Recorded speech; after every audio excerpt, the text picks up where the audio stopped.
Zee 24 तास एक पाऊल पुढे।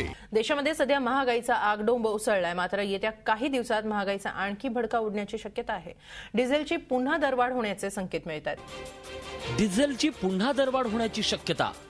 विना सबसिडी सिलेंडरची किंमत 750 नव्हे सुमारे 1000 रुपये। भाज्यांच्या किमतीत महिन्याभरात सुमारे 20% वाढ। अन्नधान्याच्या किमतीत 2 महिन्यात 37% वाढ। मारुती कारच्या किमतीतही सुमारे 3500 रुपयांनी वाढ। हे सर्व सुरू असताना सर्वसामान्यांच्या समोर प्रश्न आहे की सांगा कसं जगायचं। हाच सर्वसामान्य माणूस जो सर्वच राजकीय पक्षांसाठी विकासाचा केंद्रबिंदू आहे। काँग्रेससाठी पक्षाचा आत्मा आहे तर केजरीवालांसाठी टोपी। महागाईचा भडका का उडालाय हेही जरा समजून घ्या।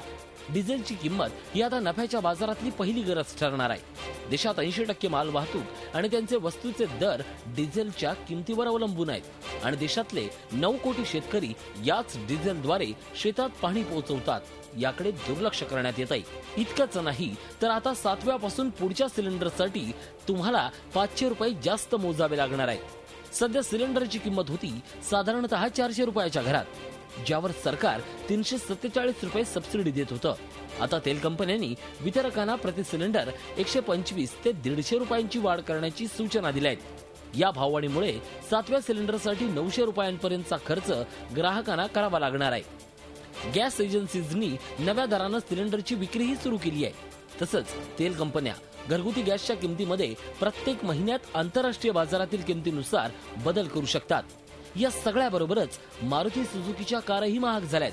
2500 ते 5500 पर्यंत कारच्या किमतीत वाढ करण्यात आली आहे। रुपयाच्या किमतीमध्ये होणारा चढ उतार आणि कच्चा माल महाग झाल्यामुळे ही वाढ करण्यात आल्याचं कंपनीकडून सांगण्यात येत आहे।